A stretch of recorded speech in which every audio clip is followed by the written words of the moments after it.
So let's talk a little bit about versatility with a single shot shotgun. I was reading through comments on one of my recent shotgun videos, and some people mentioned the mini shells. And when they did that, the bell kind of rang in my head, and I thought, you know what? I haven't even thought about mini shells, especially with a single shot shotgun. I know the mini shells that are out there. There have been issues with the pump action shotguns, as far as them flipping around when you're chambering one and whatnot. And I know that can be an issue with those, but that issue is non-existent with a single shot, obviously. So I thought, you know what?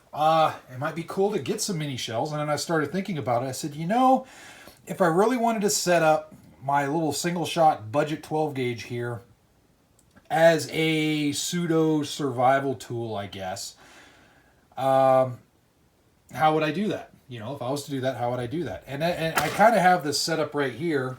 And I know other people have done this, I'm sure, in various different fashions. But I just kind of went through some of my different shotgun loadings that I have and put this together. So on the cuff right here, I have these mini shells back here.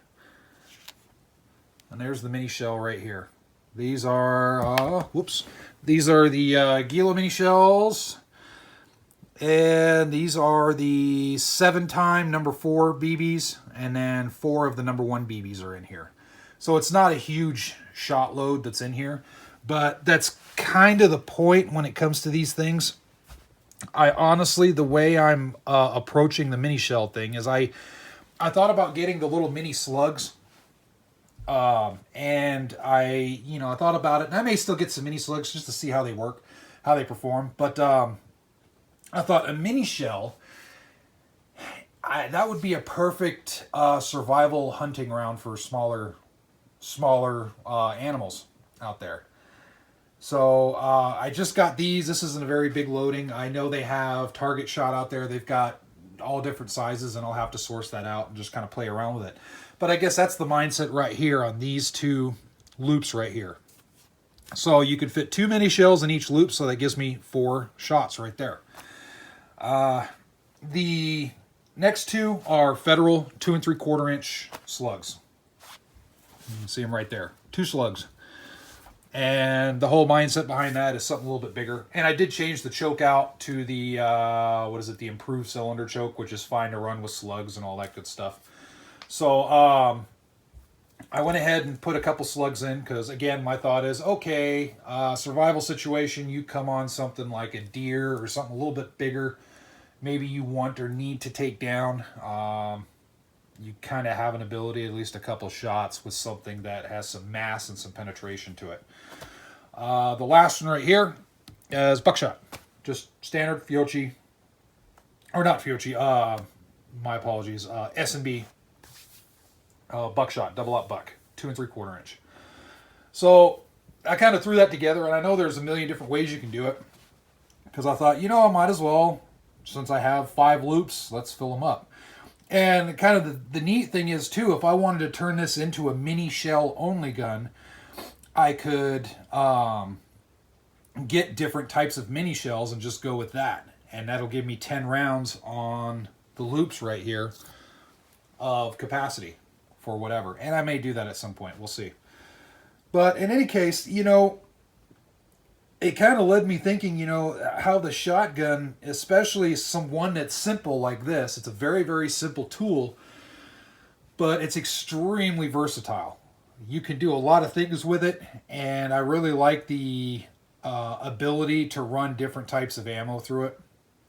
I almost purchased a 410, one of these, and I'm still debating. I'm on the fence. I'm not sure. I kind of want to, but then again, I'm kind of like, I don't know what the applicability will be of having a 410. Some of you guys and gals can speak about the 410 and tell me if you think it's worth it or not. Still be a $99 gun. The 410 ammo isn't overly expensive. Some of the self-defense loads are a little bit spendy. The target stuff, the skeet stuff and all that stuff I could find online for pretty cheap. So there is that. But between that, they also have the 20 gauge The 20 gauge, I don't know. The 20 gauge is kind of cool, but I mean, if I have a 12 gauge, I don't know why I need a 20 gauge. But in any case, before I lose my train of thought here, the gun itself with the ammunition that you can get is extremely versatile. I haven't even looked into the specialty ammunition that they have out there. You can go to places like Warwolf Ordnance and a host of other places, and they've got specialty shotgun rounds. And that's where you can really have some fun. But in any case, I never really messed with it yet for this one, but that may be down the pipe here. One thing to note, with the shells that you see here, I did not put any 3-inch shells in here. And there's a reason why. I don't really think it's needed. It could be argued that, 3-inch shell will give you a little bit more oomph. Maybe argued take one of my slugs and change it out with a 3-inch Magnum slug or something. Yeah, I could see that, a little bit more penetration, but in my area of the world, I don't think it's needed so much. So, and again, this was just a kind of a initial setup just to see how it would work. The as far as different ammo solutions, you can still carry some on your person. Of course, you can get a sling that has some additional slots for different ammo, and I thought about that as well. But I don't know. I'm still not sure what I want as a sling for this yet. I may just keep it simple. I may just make up a 550 cord sling. But anyway, check it out. Especially when you got these types of shotguns, look at the different stuff. I know I'm kind of rambling on here, and I apologize for that. But I find it kind of interesting. After messing around with ARs and all the fancy stuff for a while, it's sometimes nice to take a break and just kind of look at something different when it comes to firearms and just kind of figure out, okay, what type of firearm would make a cool utility firearm?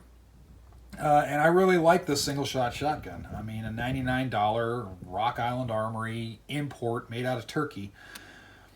It's kind of funky. It's really light. It bucks like a mule, but it looks like it'll just work good.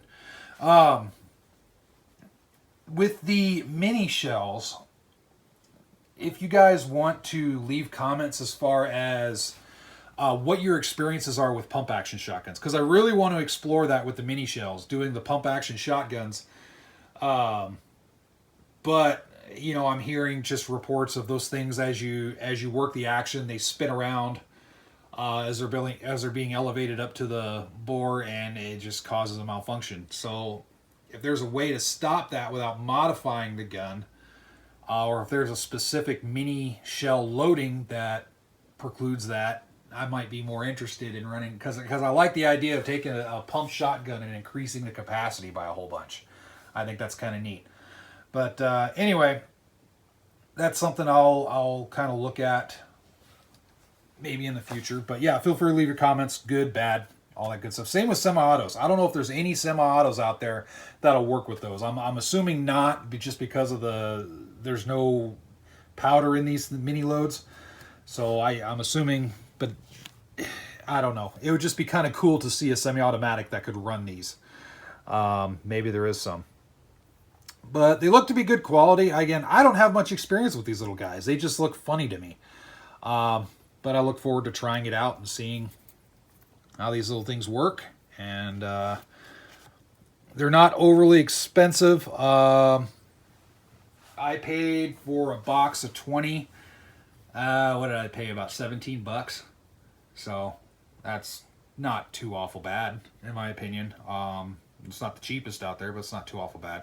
And the slugs that were there as well that I almost got, but I decided to hold off on, those were exactly the same price. So there was no price difference that I noted between the different ammunition types. So anyway, I'll kind of leave it from here. I'm kind of babbling on again. I think the thing's just kind of neat. I'm kind of getting back into budget guns, just messing around with them for the time being. Again,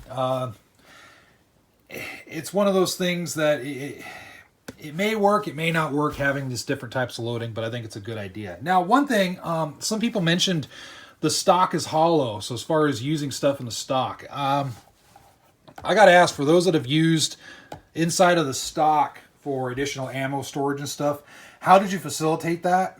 If you could let me know what you did to facilitate that without, without having the rounds move around. What kind of medium did you use to pack the rounds in?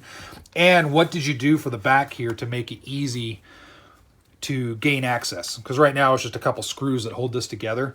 But I'm just wondering if you kind of modified it to make it so you can kind of swivel this back out or something. I haven't seen much on YouTube, but I've heard people saying, yeah, I use the inside of the stock. So it's kind of an interesting idea. I'm just curious how you guys did it. Anyway, enough blabbing about me. Just kind of a pointless video talking about random subjects. All right, thanks a lot for watching, and as always, stay safe.